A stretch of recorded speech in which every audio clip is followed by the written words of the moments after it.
Elle ne change pas, car Dieu qui est incarné dans sa parole reste le même éternellement. Et dans ce plan d'incarnation qui ne change pas, le plan de salut que relatent les Saintes Écritures, que ce soit dans l'Ancien Testament comme dans le Nouveau, met l'accent sur l'amour de Dieu. Je dirais même l'amour incommensurable du Créateur, un amour si grand qu'il n'attend presque rien en retour de notre part. Étant donc nous faits à l'image et à la ressemblance de Dieu, nous sommes aussi des porteurs d'amour et des donneurs d'amour. Parler d'amour, c'est aussi définir les différents types d'amour. Car parler d'amour aujourd'hui est si vulgaire que parfois on ne sait même plus dans quel sens et où est-ce qu'on voudrait y aller.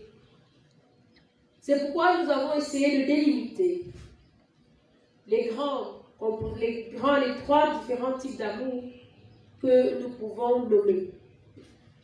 D'abord, l'amour agapéo ou agapé, qui est l'amour qui pardonne tout, excuse tout, donne tout, n'attend rien en retour.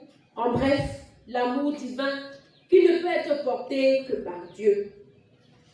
Nous avons en second lieu l'amour philéo, ou alors l'amour familial, filial, fraternel. C'est celui qui se vit entre les frères, entre les parents, dans une communauté chrétienne. C'est pour ça qu'on parle d'amour fraternel. Et enfin, l'amour éros, qui donne le nom à érotique, qui est lié à la sexualité. Lorsqu'il est donc question de parler de l'amour, il faut savoir où on se situe. Le texte de l'évangile de ce jour, celui de Matthieu 10 que nous avons lu, nous met face au problème de choix dans l'amour et dans la classification et même la catégorisation. C'est pourquoi notre message ne parlera pas cette fois-ci de l'amour de Dieu pour l'homme, mais celui de l'homme pour Dieu, avec ses implications tant positives ou négatives. Parce que vous savez, on dit toujours que Dieu nous a tant aimés. Mais c'est rare d'entendre que nous aimons Dieu. Mais pourtant, il le faut. Et c'est pourquoi ce matin, dans notre message, nous avons donné pour nom ou pour thème amour pour Dieu et récompense divine. Amour pour Dieu et récompense divine. Pour ce qui est de notre texte, il est d'abord bon de noter que nous nous trouvons ici dans la clôture du chapitre 10 de Matthieu. Clôture qui marque le début du ministère et l'appel des 12 disciples. Et quand vous lisez plus haut, leurs noms y sont cités. Cette clôture ou ce chapitre est comme une forme de règlement intérieur, une constitution ou une charte de leur mission auprès du Seigneur et dans le monde. Ils doivent savoir à quoi s'attendre et même à quoi s'exposer désormais, car ils revêtent un nouveau nom, celui de disciple. Comme quoi, personne ne doit être enrôlé dans une bataille ou dans une armée sans connaître les tenants et les aboutissants, sans connaître les objectifs ou les buts à atteindre.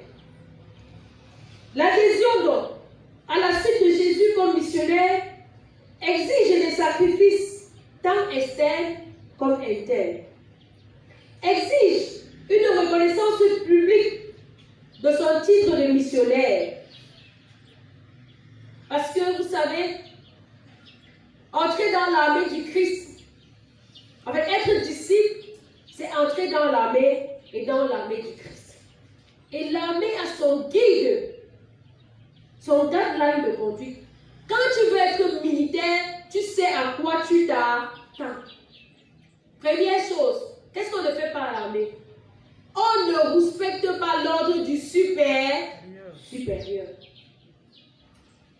Première chose, donc quand tu vas entrer à l'armée, si tu es têtu, tu ne vas pas t'en sortir. C'est pour ça que pendant l'information, on les brise. On dit mes amis. Ici, là, on dit oui, monsieur, oui, chef. Donc, lorsque je dis je suis disciple de Christ, en d'autres termes, j'ai le nom de combattant dans l'armée de Christ. Je dois connaître mon cahier de charge. Je dois connaître ce qui m'attend. Sinon, en route, on va dire, comme beaucoup disent, je n'avais pas su que c'était comme ça, c'est trop comment? C'est trop dur. Mais le Seigneur ne s'arrête pas seulement à ces premiers principes.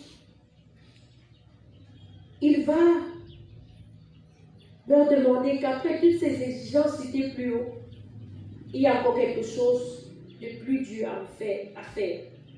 Il va enfoncer définitivement le couteau dans la plaie, car il va attaquer une situation, un principe compliqué, important, celui de la filiation, l'amour filial, l'amour familial, l'amour personnel et l'amour pour ses biens.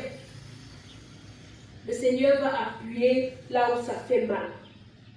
En filigrane, ce qui ressort donc de ces dernières recommandations du Seigneur, c'est quoi?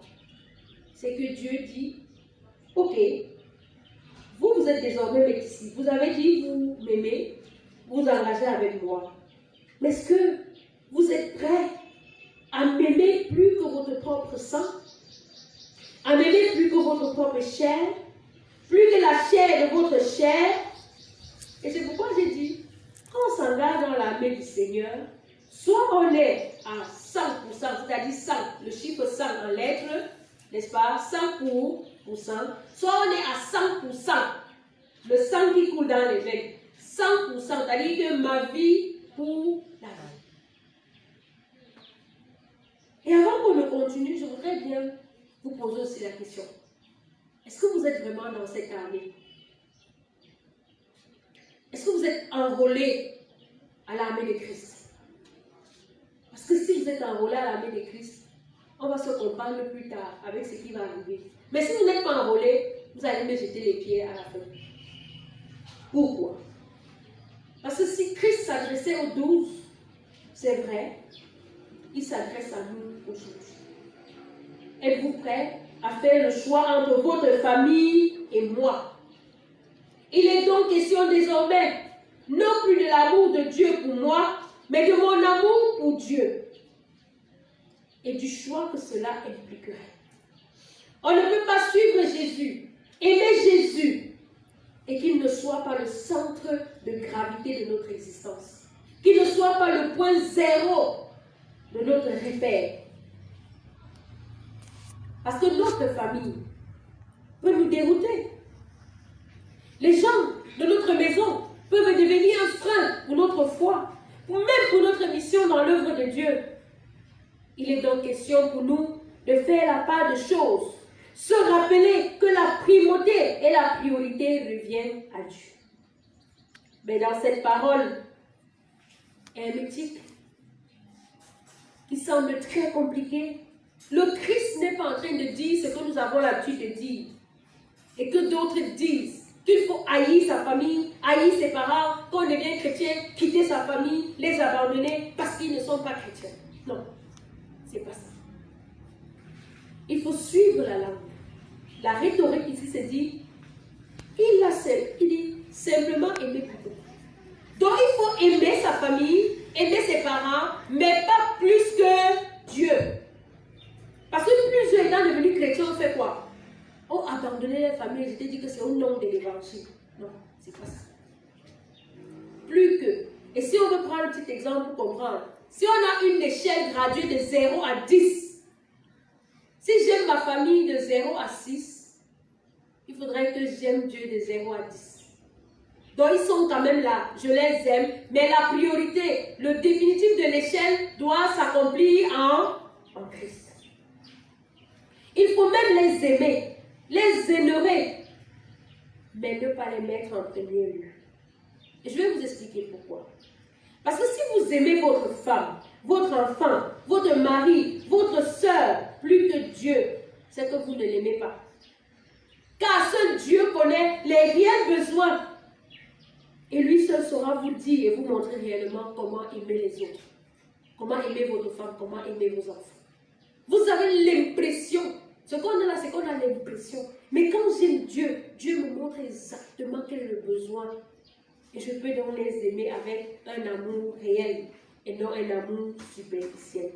C'est lorsque j'ai l'amour pour Dieu en premier que je suis capable d'aimer les miens. Parce que plusieurs personnes disent j'aime ma famille. Mais lorsqu'il y a les situations, on abandonne cette famille. Mais quand tu dis j'aime l'Éternel, lorsque les situations viendront, Dieu va te donner la force pour couvrir ta famille. Le fait d'aimer dans Dieu et de le mettre en premier, c'est aussi la preuve que je suis à Christ.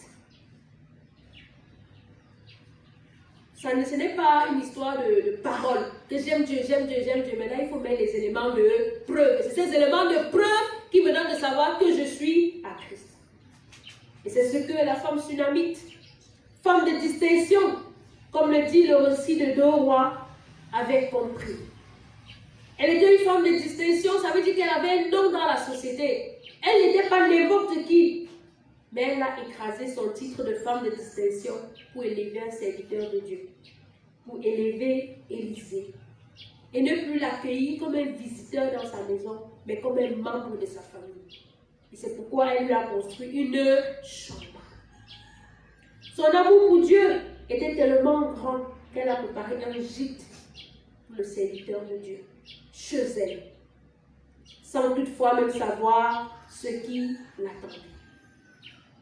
C'est lorsque mon amour pour Dieu est plus fort que je vais supporter les vicissitudes de la vie, que je vais supporter les chagrins que m'impose ce monde sans jamais abandonner.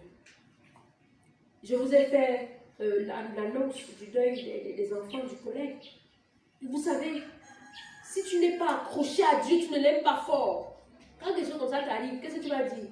Que Seigneur, toi et moi, non, c'était bon. Je te sers même pour. Mais c'est dans ces moments qu'on prouve qu'on a Christ.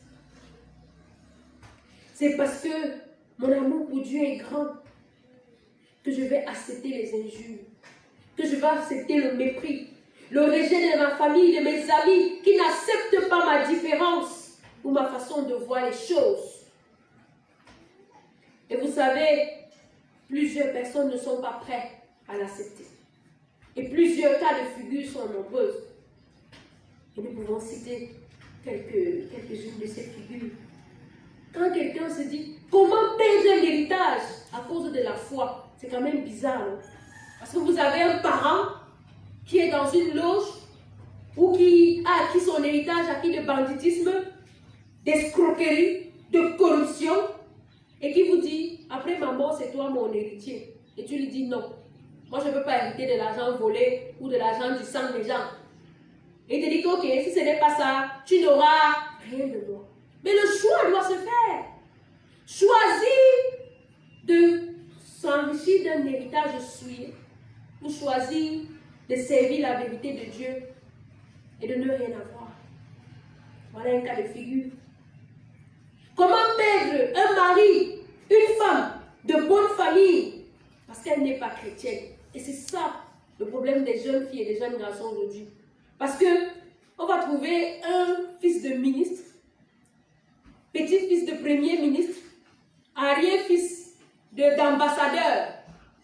Et on vous dit, vous allez l'épouser. Et vous commencez à dire que non, il n'est pas chrétien. On dit que ma chance, enfant de problème, enfant de malheur, à cause de toi, on devait sortir de la misère. On t'a même fait quoi? Ton Dieu là même et toi, c'est même comment?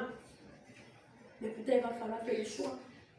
Que sert-il à un homme de gagner ce monde s'il perd? Comment donc refuser l'entrée à l'ENAM ou à l'IRIC ou dans une autre école aussi prestigieuse au nom de sa foi. Parce qu'on va te dire que mon ami, pour entrer ici, tu poses quelque chose. Le père te dit même que j'ai la chose. Tu dis que non, papa. Le Seigneur dit qu'on ne doit pas corrompre, on ne doit pas tricher. Si c'est ma part, je vais passer, ce n'est pas ma part. Alléluia. Vous imaginez un peu. Alors que tu es l'espoir de la famille. Du coup, vous pensez qu'on peut mettre Dieu dans votre famille là. On va te dire que toi et ton Dieu, que le sort. Tu déranges. On ne peut même pas gagner quelque chose dessus. Comment rester sans enfants dans le foyer alors qu'on a la possibilité d'aller faire des enfants dehors? Et on dit que non, le Seigneur dit que point d'adultère, ma femme c'est ma femme, dans les bons comme dans les mauvais jours, pour le meilleur et pour le pire. On dit que regarde-moi, elle vaut rien comme ça. Tous les hommes ont ça, mais ils ont fait des enfants. Toi, tu veux dire que tu aimes Dieu plus que... Voilà des cas de figure où l'amour de Dieu doit être plus fort. Parce que si on n'aime pas Dieu en premier, qu'est-ce qu'on va faire? On va céder. Jésus dit donc, si tu regardes la vie présente et tu veux jouir, te réjouir ici-bas, tu vas perdre ta vraie vie, celle de l'éternité. La vie ici-bas est très courte. Parce que même si tu vis 200 ans, 200 ans c'est un temps, c'est une limite.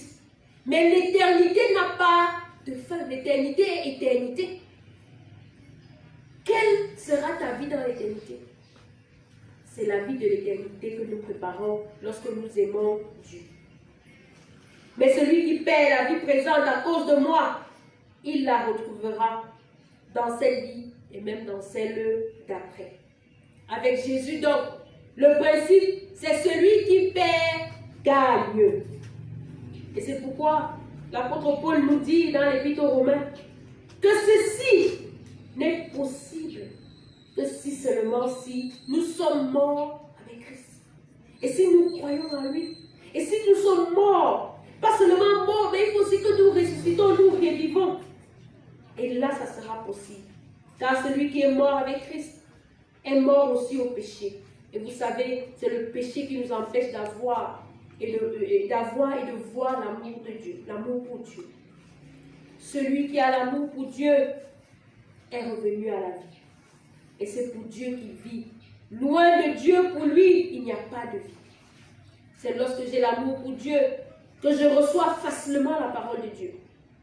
C'est lorsque j'ai l'amour de Dieu que les recommandations de Dieu pour moi sont oui et amen. Mais il y a des gens qui vont critiquer la Bible et revoir ce que la Bible a dit du matin au soir. Pourquoi? Parce qu'il n'a pas d'amour pour Dieu. Et la recommandation de Dieu ne peut pas être oui et amen pour lui. Lorsque j'ai l'amour pour Dieu, il n'y a pas de peine pour moi à aimer les serviteurs de Dieu et tous ceux qui annoncent le royaume de Dieu. Nous avons tellement parlé de l'amour de Dieu. Et si nous voyons aussi les récompenses maintenant que le Seigneur promet à ceux qui l'aiment. Nous avons premièrement le cas de la Sunamite dans ce texte, dont le mari était avancé en âge, qui était femme de distinction mais qui n'avait pas d'enfant.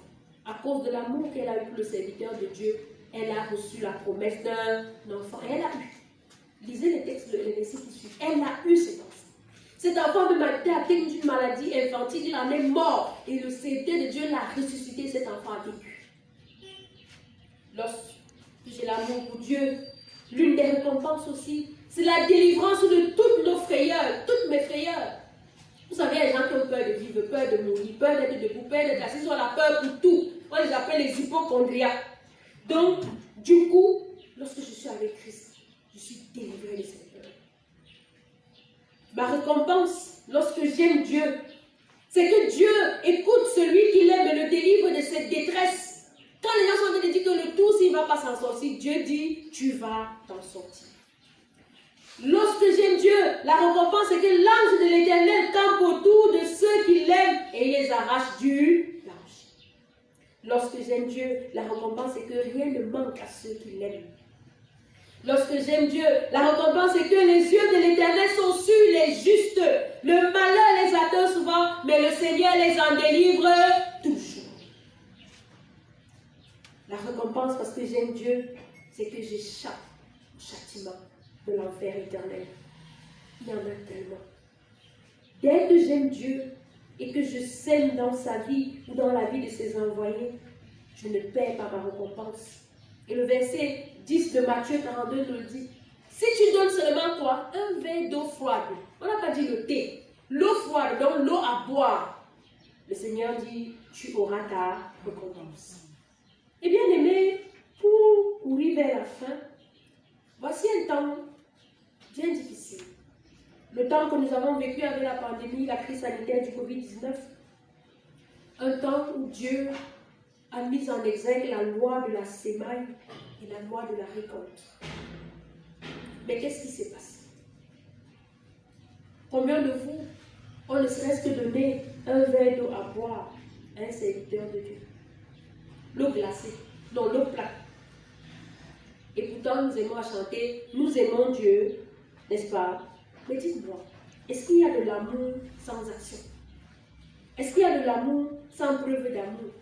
Et je voudrais chuter parce qu'il y a quelque chose qui m'a plu pendant cette crise. C'est que quand elle a commencé, dans le monde entier, les antéchrists, les ennemis de Dieu et les serviteurs de Dieu, de la parole de Dieu ont commencé à dire Alléluia, Amen. Partout dans le monde, on a dit ça. Vous savez pourquoi? On va fermer les églises. On va voir comment les paresseux de pasteurs là, ils vont encore vivre. Quand les demandent d'aller travailler, ils disent que prédication, prière, ils s'occupent de la vie des chrétiens. Ils vont manger la prédication là, ils vont boire la prière là. C'est ce que plusieurs ont dit.